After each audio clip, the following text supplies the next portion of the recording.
afternoon, everyone. My name is Ugonna Ibe. I'm the founder of Myanmar Gallery in Lagos, Nigeria. And today we have joining us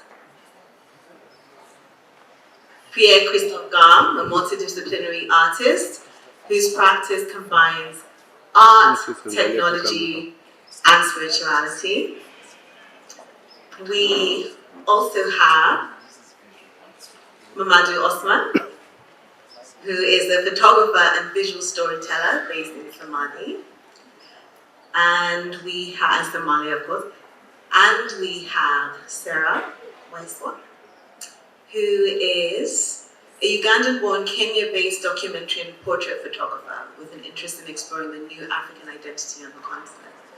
And today we'll be talking about creating a fresh visual language for Africa. So before we start, I do want to get a feel from the audience. Just think really, really quickly, don't overthink it. When you think about Africa or your country, what is the first image that comes to mind? Don't overthink it, just the first thing that popped into your head. How many people had a negative visual image? How many people had a positive visual image? It looks good, okay. But far from being good. So I'm going to ask my panelists, were you surprised by that? Yes. I'll go with you. Yes, hopefully not.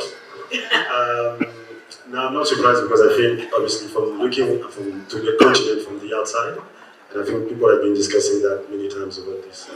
Today is that, yes, there is negative representation, but I think once you experience Africa for what it is, I think there is nothing but greatness, so I'm actually not surprised. What about you, Sarah?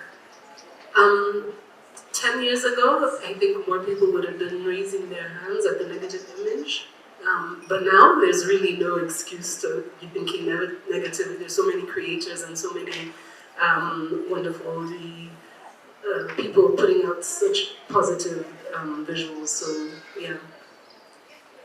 Yeah, I'm not surprised, and I would have been surprised actually if I would have been outside of Africa and I see that amount of people raising their hands for a positive image of Africa. But since I'm here in Nairobi, Kenya, in Africa, I'm not surprised by that. I would have expected even the non-living things to be raising their hands too. Why not? Yes, I was surprised as well. Like, given the demographic, the combination of people we have in the room. But I think that's interesting that you mentioned, 10 years ago you might have been surprised. So can you speak to, I'm talking to you, Sarah, directly. Can you speak to what informed your work when you started? Was there a specific image? Was there a moment that sparked your journey? I think when I started out with photography, it was just as a way to it was a medium that best worked for me in terms of self-expression. But I think that when social media, so platforms like Tumblr or Instagram kind of came about, and then we started creating communities around that, and we were able to kind of share our work, that it really essentially kind of took away the gatekeepers of the imagery, and we were able to kind of just post our own narratives and show our own stories, and nobody had to approve them. And I think that really shifted in terms of what images then kind of began to flow out, out in the world. And if I can follow up on that, what is your impression or your relationship with social media, positive or negative, in supporting that, essentially, removing the gatekeepers? Do you think it has added to a more positive visual image, or do you think that there is, a little too much out there? I think now we've just kind of been inundated with images. I think definitely when it started, it was this, positive thing. It was, but I think everything has to be done in moderation, right? I think you have to use a medium in such a way that it doesn't begin to affect you or others negatively, right? But I think it's changed. There's, now of course, there's more emphasis kind of like on video, and because I think think images became too still. Like we were just seeing, people needed something more and more and more, and that's kind of, it kind of morphs into something like a beast of its own. I think social media now is like a beast. It may not have started that way, I think. Okay, Hamadi, when you responded earlier, you mentioned that you wouldn't be surprised. You would be surprised if this question was outside of the continent. Now, the work that you do focuses on Africa, but specifically in Somalia. Would you say that you're creating for an African audience or a more global audience, or a combination? I think it has the same importance both, and the reason I said that one is for like if it would have been same as my colleague said that if it would have been my company said if it would have been more than before 10 years we wouldn't have that much number outside of Africa, within Africa I mean. And the reason I said if I would have been outside of Africa, I would have been surprised is because of we don't share our histories outside of Africa. And what we know as Africans, what we know about Africans is what we get to know through our homes and through our parents and through our ancestors. Nothing more than that. It's not something about that is accessible to our information is not accessible, our images is not accessible to the world. And the only histories and the only histories that are accessible to the whole world is the negative ones. And that's why I said that. And what do you think are some of the solutions to sort of infiltrating on a more global scale the positive images? How has your work traveled? Let me start with, I want to thank for the African No Filter for bringing me here, and see, this is my first time here. Let me take you back to my history of how I started and find the answer to the day. I remember I wasn't naturally a photographer. I was not. My background is computer science. I work as a communicationist, and that's my professional side. And I do photography out of passion for my country, for my continent, out of passion to show these positive histories. And I remember, for me, coming from Somalia, which is a country most of you can relate to, and most of the histories, I mean about the histories of Somalia, which is a chaos, a conflict, a negative history. And as I grew through those histories, as I grew through the digital world, I started reading through the internet, and all I could find about my country was only the negative side. And I was like, is this why I live it? Am I representing fairly? And I felt it was unfair, it was a bit harsh that, and I don't mean they were lying about it, they were not. And explosion is happening, people are killed, floods are there's so many negativities that happens all around the world. But what I wanted was both histories. There are other histories, there are other positive histories. Despite all these things happening, people are living there, people have business, people are doing the same thing as everyone else around the world. And I haven't seen those histories on the internet, so I was like, I felt it was harsh, it was unfair about my country, about my continent in general. And that's where I told myself, if not you, no one would write those, no one would publish those histories, no one would make anything favors for you. So that's where I started my journey. And yeah. Thank you. So Pia, we talk a lot about documenting our histories, documenting what we're doing currently, and also showing the different perspectives, like the everyday of the Somali. But a lot of your work combines histories, spiritualities, ancient practices, into talking about the future, into dreaming about the future in order to create a reality. Can you expand more on your philosophy? So I want to say as well, like you were mentioning, thank you to African Filter for putting this event together, because I think it's quite an undertaking and it's quite spectacular. So very much thank you for that. My background, I have to give some context. So I trained as an architect. The first part of my career was working in the fashion luxury sector. And over the last 13 years, 12 years, I started focusing on the African continent.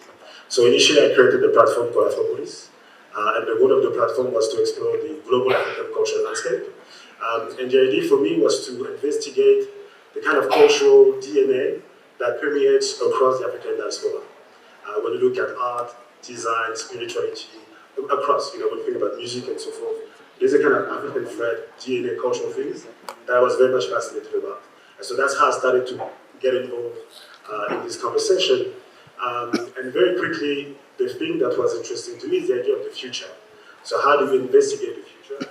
But not just from a place of contemplation, but how do you create desire for a better future?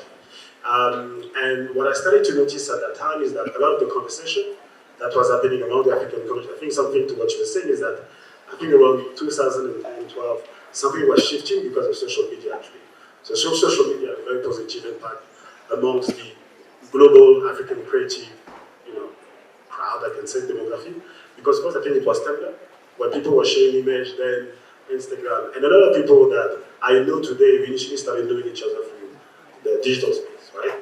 And we started to find a kind of global community in that when people were being reinforced into their own aesthetic by looking at each other. But what I started to look at is that you had this world that was being created that was shifting the perception that us, people of African descent, had about the continent. Because people were going to see themselves represented by themselves, so there was no gatekeeper. But I started to realize that a lot of the conversation a lot of the platform for conversation that existed were about talking what had been done to us. So it was very much about reactionary type of conversation, analyzing what was done to us during the time of slavery and colonization. Obviously, these are important topics to understand, we want to know the past in order to prevent for it to recreate. But it was nothing that was thinking about, I guess from what I was in contact with, thinking about the future we wanted to create for ourselves. And so that's how my practice really started to develop. So I thought about what are the tools that exist today that can allow us to start thinking about the kind of future we want for ourselves, by enabling us to dream beyond self-limiting beliefs. So to be able to dream beyond the kind of limitation of our present condition and start projecting ourselves forward. And so the platform that I developed, so I would say this is part of this ongoing investigation, so it's called Tuguna World. You can see the website on the screen, so I invite you all to go on it. So the platform is live. And essentially, it's a mix of art, technology, and spirituality. It's built around a future dreaming ritual. And the goal of the ritual is to create a space for which we can start envisioning the kind of future we want. So it uses art, technology, and spirituality. It's in part informed by IFA to do that. And some context, you'll be able to see the project, we can talk more about it. But this project I'm working with is MIT in the US and UPenn. And what I'm doing right now is a global, so I call it the global mapping of dreams. And so we're going to use the framework of this platform to do a kind of think tank across the African diaspora to investigate how we dream about the future and to positively impact the conversation on the African future. And the idea of this project is to say that the future that will come to inhabit will be informed by our dreams today. And if the story we tell ourselves are negative stories, are pessimistic stories, this is what we'll end up creating.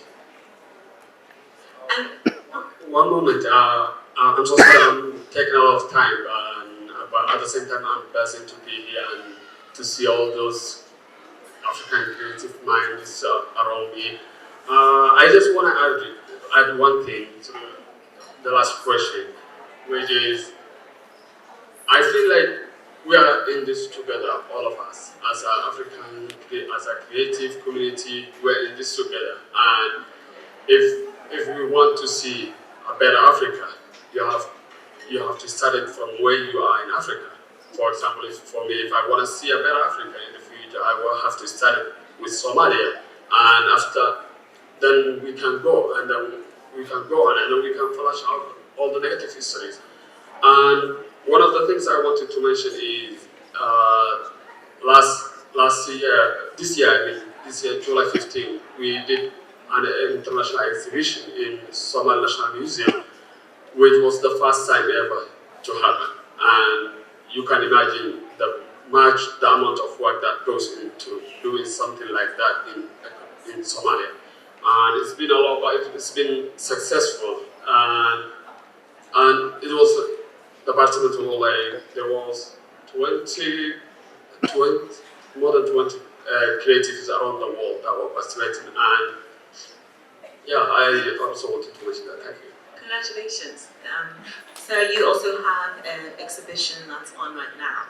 How has that process been? What have you learned in that journey? And specifically, what about sort of the female perspective behind the lens do you resonate with most, and do you want to share with the world? I think, first of all, it takes a village to do anything. I think working in collaboration, which is something that we don't do very well on the continent, but I think working in collaboration really accomplishes a lot. But for me, putting together women and non-binary artists from East Africa in this exhibition was really dear to me. I founded an organization called African Women in Photography, really to amplify the voices of women from the continent. Photography has historically been a male, white-dominated medium, and so the journey kind of continues to decolonize the lens, to continue amplifying marginalized voices, and so putting this exhibition to me has really has been successful as far as I'm concerned. It has been able to generate conversations, and I have young people now who will message me on on Instagram or wherever and be like, "Will you do more of these? Is this going to be available? Can I participate?" And I think people are just kind of excited about that. But there's lots of challenges, especially with photography here. What type of paper are you printing on? There's challenges of space, there's challenges of resources, of funding. So it's not the type of thing that it's expensive. It's hard to kind of to foster, and so having partners like the Ford Foundation and the Goethe Institute just helping us to kind of make things happen. Because at the end of the day, if there's no space for you at the table, you have to make your own. Absolutely. I think that's something that we've all demonstrated here, most people in the room, getting to the point where you think, who else is going to do it? And so we sometimes do it. But I do think that there, like you said, does need to be more collaboration. I wanted to talk more about your work and this has been a 10-year journey, essentially, to this point. Are there interesting things that you have learned? Have you had any smaller workshops, smaller dream workshops that you can share about? So the actual ritual started in 2019. Actually took place in Kenya. This was as part of the African Crossroad Festival in Mombasa. And so I had I think so far I had about 2,000 participants physically, and then online, digitally in the metaverse space, about 500. So I had a lot. And I had on the continent and as well abroad. And I think what I can say in regards to so because the project is vast, right? So I invite you guys to go on the website and to experience it for yourself. And by the way, I'm having a show here at the French Alliance Française on Tuesday. So everyone who will remain in our is welcome to come to the opening. This is very much an introduction to the experience. We're going to do some of the ritual, I think on the Thursday, morning and afternoon. That the real global investigation is going to start from February of next year. So I think what I was going to say is that because my practice, I think I'm very much interested in rituals and looking at the wisdom of the past and integrating it within an immersive artistic experience. And so it's a way for me to relearn, to root myself into a tradition, and to create a space from which we can all convene from our own center of gravity. Essentially. I love that. Thank you so much. Thank you to my panelists. This was really informative. Please support the work of these three artists that we have on stage. Thank you for your time. Thank you to African Filter. Thank you.